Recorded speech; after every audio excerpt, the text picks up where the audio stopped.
住民が増えたっていうこと。実は犬と猫もいて、自分時間がなくなるってちょっとストレスですよね。私とクリスの間の勃発、すごい喧嘩をしたんですね。最終的にこの指輪をもう投げてやろうかっていうぐらいまでなったんです。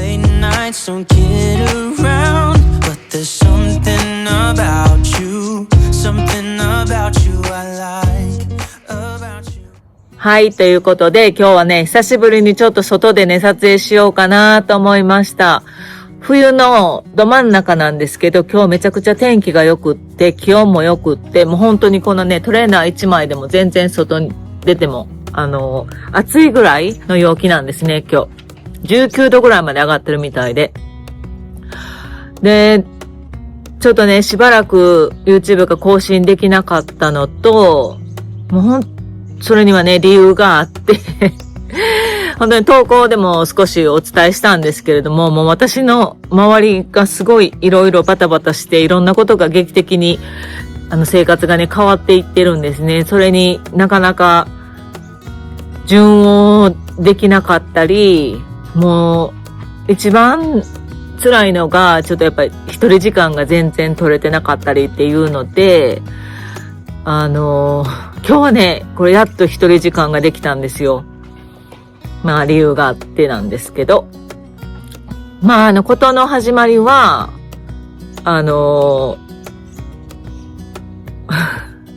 住民が増えたっていうことなんですけどね。まあそもそも、家リノベーションしてるので、もうビルダーさんとかいろんな人が出入りして、もともとそんなに落ち着く家じゃなかったんですよ、最近。今ちょっとバスルーム一旦終わってるので、ビルダーさんが来なくなったんですけど、それでもちょうどビルダーさんが終わらないぐらいの時に、急遽クリスの弟さんがね、一緒に住むことになったんですね。住んでもらうのはね、全然問題なんですよ。すごくいい方だし、同い年なんですけど、私。別に問題も何もないんですよ。ただ、結構急だったんですよね。私が土曜日仕事してる間に、クリスから、なんか、anyway みたいな感じで、彼、今日からここにいるよ、みたいな感じでね。なんかそうなるだろうなと思ってた出来事があったんですけど、その急にと思ってなくって、準備も何もしてなかったし、そもそも私たちもリノベーションしてるので、私たち自身がスペアルームに住んでるのに、弟さんどこで寝るのって言ったら、もう今とりあえずリビングルームを片付けて、ソファーもね、全部端にのけて、スペースを作ってシングルマットレスで寝てもらってました。で、それが1週間ほど続いて、で、なかなかもう荷物もどんどん運ばれてくるし、ただでさえもうぐっちゃぐちゃの中にどんどん荷物が入ってきて、で、なんか生活がね、いきなりある日突然ね、変わったんですね。で、例えば私たちがリノベーションしてなくって、スペアルームが他にもあって、お客様が泊まれるようなね、状態なんだったら全然問題ないんですけど、まあ、すべてね、ちょっとタイミングが合わなかったんですけれども、まあしょうがない。まあ細かい理由はね、ここでは言わないですけれども、大きく言えば、今住んではる家を売りに出して、で、新しく家を買って住めるようになるまでの間の期間限定で、一緒に住むことになりました。で、弟さんだけじゃないんですね。実は、犬と猫もいて、だから、家の中が、子供たちの離れも入れたら、大人が6名、で、犬が3匹、猫が3匹か。4匹だ。猫が4匹、子供たちも1匹ずつ猫持ってるから、で、弟さんの猫も加わって、だからもうわけわからんくなって。で、やっぱりね、別に誰も悪くないんですよ。誰も悪くないし、だから誰を責めるわけにもいかないし、で、弟さんは弟さんですごい気遣ってくれてるの分かってるから、それも何も言えないし、別に本当にいい人だから問題ないんですけど、やっぱり自分時間がなくなるってちょっとストレスですよね。めちゃくちゃストレスですよね。で、多分仕事も忙しかったし、病欠者がいっぱい出て、週4じゃなくて週5で働いて、それが全部お袖だった。本当に通勤時間、車の中だけが一人で、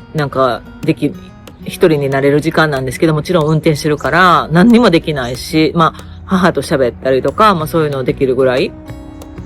から、ゆっくりテレビ見る時間も本当になかったし、本当にパソコンを開ける時間もなくって、で、その間に、一番仲のいい同僚が、仕事場を辞める、退職するって、私、職場での送別会の幹事にもなってたので、プレゼント用意したり、ご飯オーダーの用意したり、もうみんなのお金集めて、したりっていう、もう本当にそういうのをやってたので、もうダブル、トリプルパンチでもう、何だったんだろう、あの一週間っていうぐらい過ぎ去っていきました。で、その一週間。で、やっぱりいつか起こるだろうなと思ってた、私とクリスの間の勃発が、一週間目にして見事に起こりましてね。で、それが何かって言ったら、本当に皆さんがどう思うか教えてほしいんですけど、これね、賛否両論分かれたんですよね。オーストラリアでも。でも基本的に日本人は私の味方でした。で、何が起こったかっていうと、その5連勤終わって、金曜日の夜、やっとエキストラシフトも終わって、やっと土日が休み、ゆっくりしよう、リラックスしようと思って帰ってきて、金曜日の夜ね。で、弟さんいなかったんですよ。その時、お友達の家に泊まりに行くって言って、犬と一緒にね、いなかったんですけど、家帰ってきて、なんとなくね、キッチンを見たら、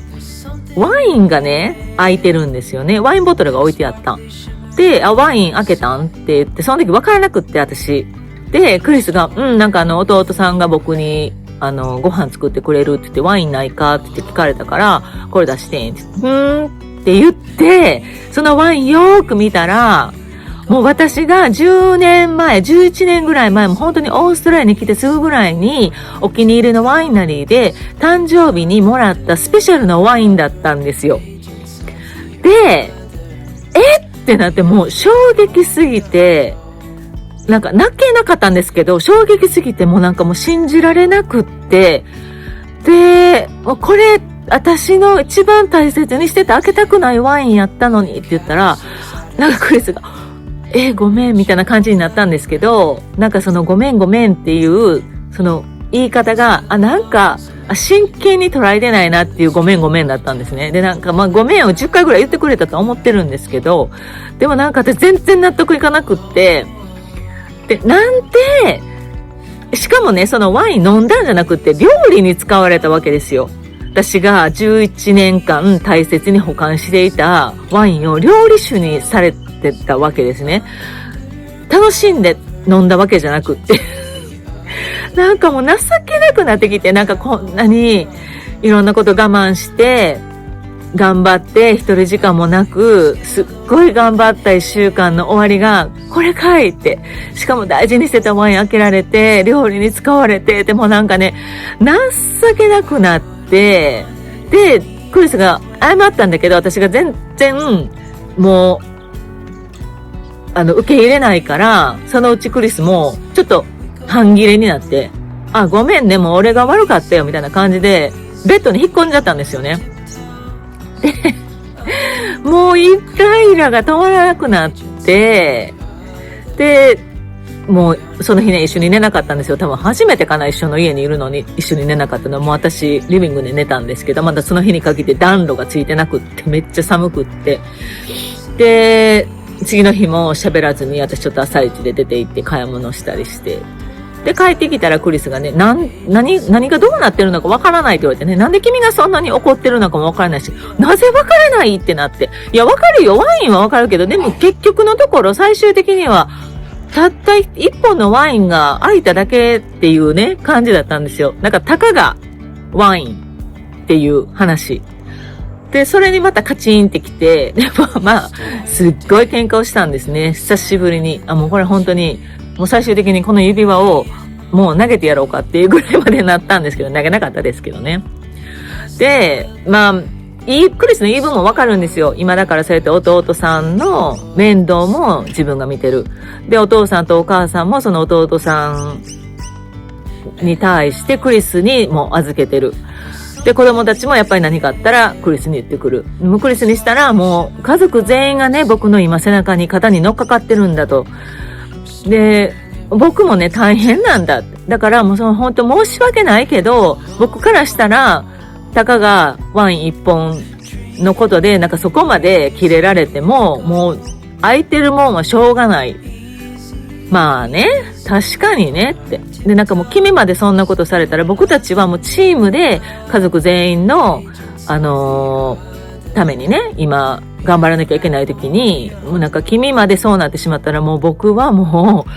う悪いけどそこまで気遣われへんって言われたんですね。まあそれもわからんでもない。確かに彼がやってることはすごい、家族にとっては本当にすごいことをしてるし、彼がいなければ今、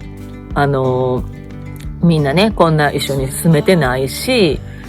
お父さんもお母さんも本当にクリス様々だと思ってるし、弟さんも本当に感謝してるし、弟さんも私に本当に申し訳ないって思ってるけど、今ここに住んでて、すごく楽しいって言ってくれてる。だから、現状はわかるけど、もうただワイン開けた時期が悪いっていう感じでね、勃発しました。ね、勃発しましたけれども、まあね、これはね、本当にだから日本人の友達は全員私サイドでした。わかるわ。それわかるわ。そら怒るわ。って感じやったんですけど、やっぱりね、オーストラリア人は半々ぐらいでしたね。患者さんとかに聞いても。やっぱオーストラリア人はね、割と笑って、なんか、おーっとって感じだったけど、なんか、そこまで、なんか、真剣に取られてなかった。一人二人すっごいワイン好きの患者さんは、そらないわってめっちゃ言ってましたけど、ね。これも。で、その後、次の日かな。で、また家族全員でご飯食べた時があって、その時にその話をまたしたんですよね。そしたらやっぱりね、娘ちゃんたち二人は、わかる。あなたのサイドにいるよ。あなたの気持ちめっちゃわかるわ。私でも怒るわ。って言ってたんですけど、やっぱ他の日はみんなね、お父さんもお母さんも、悪いけど、なんかちょっと面白い話に聞こえてしまうって感じだった。だから、まあそれはやっぱり文化の違いもあるのかなと思うけど、皆さんはね、どう思いますか？まあそんな感じでね、始まった同居生活なんですけど、まあ今で2週間経って、なんとか私たちも、クリスがね、頑張って1週間最初の1週間休み取ってくれて、ペンキ塗りを終えてくれました。私たちのね、メインベッドルームの。で、メインベッドルームに私たち今フロア内コンクリートの状態ですけど、移ることができて、弟さんは私たちの昔使ってたスペアルームに無事にベッドを私が持ってたスペアのベッドを入れて、そこに住めるようになったんで、ちょっとプライバシーができた。ただバスルームがね、まだね、1個しかないので、トイレとかシャワー使うとき私たちの部屋に弟さんが来ないといけないので、まだちょっとそういう不便はありますけど、まあ、少しずつこの共同生活にも慣れてきたかなって感じです。ただ、本当に自分時間がないんですよね。こうやってたまにある自分時間にこうやって撮影したりしてるんですけど、私もちょっと体調が悪くなったりとかしたりして、自分時間があっても寝てたり、したりもしたので、YouTube の更新がね、ちょっとどこまで影響あるかわからないですけど、できる限りしようと思ってますけど、もう今はちょっと生活優先になっちゃうかもしれないですね。まあもともとね、YouTube もそんな私、本当によく毎回見てくださってる方もいらっしゃるんですけども、本当に全然そんなポピュラーなチャンネルでもないし、視聴回数も全然伸びない時があって、まあ YouTube 前も言ったんですけど、私その視聴回数が全然伸びなくても、なんか2年間ほんと YouTube やって、なんか嫌だなって思ったことがなくって、なんか憂鬱になったことが本当になくって、まあ視聴回数が伸びなくても、やってる、この YouTube をやって編集して、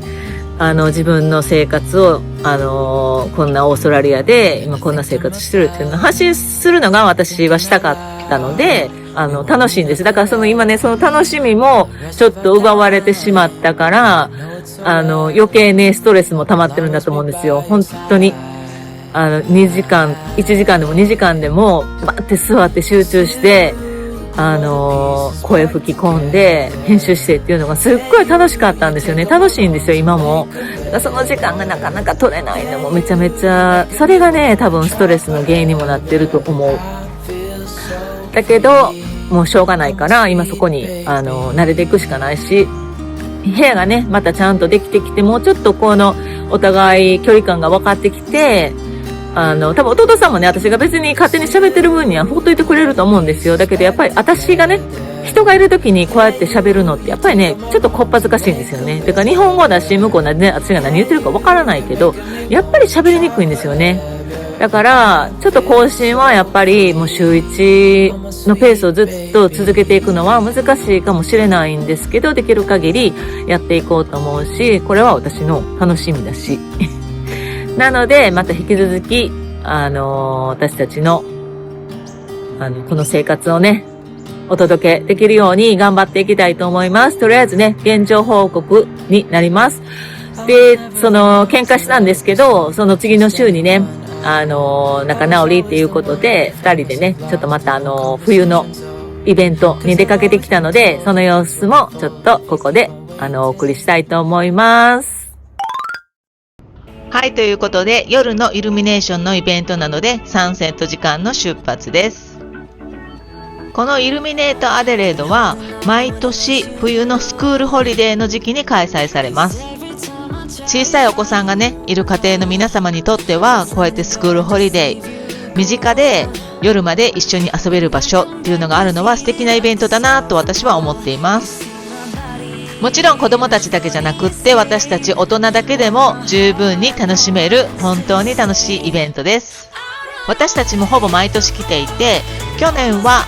ボタニックガーデンで行われていた有料イベントに参加した様子をお届けしたんですけど、今年はほぼ同じ内容のようだったので、有料イベントはパスしました。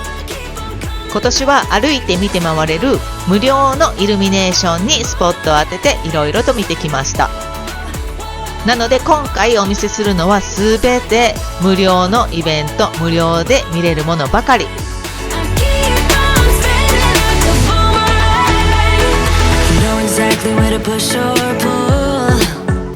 この歩行者天国になるストリートも夏に行われるアデレードフリンジと同じで、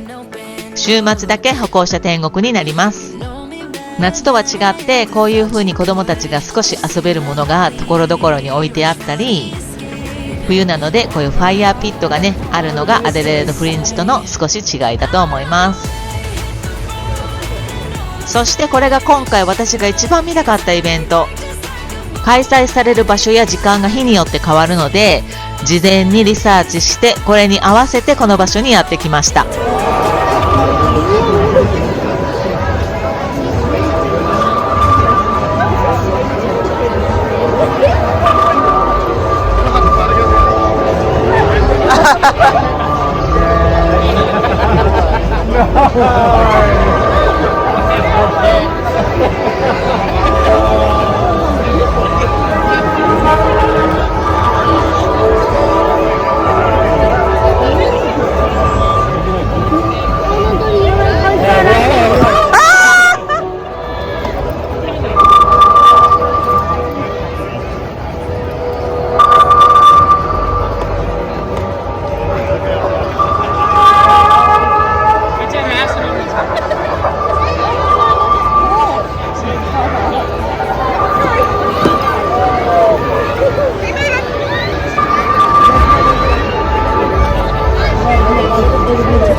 はい、見たかったイベントも終わったので、また少しシティの方を歩いていってみます。クリスと出会って新しい家族の一員になると決めて、多分今が一番チャレンジな時期なんじゃないかなって思ってます。先日きっと今までで一番大きいだろう喧嘩をし、仲直りしてまた結束が強くなった気はする。喧嘩はねしたくないけど、こうやって喧嘩をしてお互い思っていることをぶつけて、そしてその度に私たちはチームとして絆が強くなっていっている気がするのも確か。この日も実はクリスあまり体調が良くなかった。私は何度も別に行かなくてもいいよって言ったけど、私がずっと行きたがってたからって付き合ってくれました。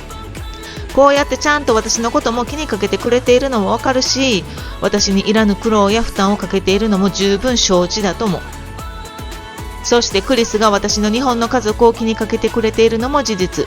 リノベーションに関しても母への気遣いが要所要所にあって、夜トイレ行きやすいようにライトの色や配置を変えたり、私にどうしたら母が住みやすいかを聞いてきたり、自分から案を出してくれたり。ウォシュレットにしたのも、日本の家族や友達が絶対居心地いいだろうからっていう理由もあります。だから私ももっと理解がある心の広い女性を目指したいけど、まだまだやっぱり未熟だからワイン一つで大勃発の喧嘩に発展してしまう。分かっていてもたまに受け入れられないのは私の弱いところ。これからももっと喧嘩をするだろうし、でもその度に成長できる自分でありたいとも思っています。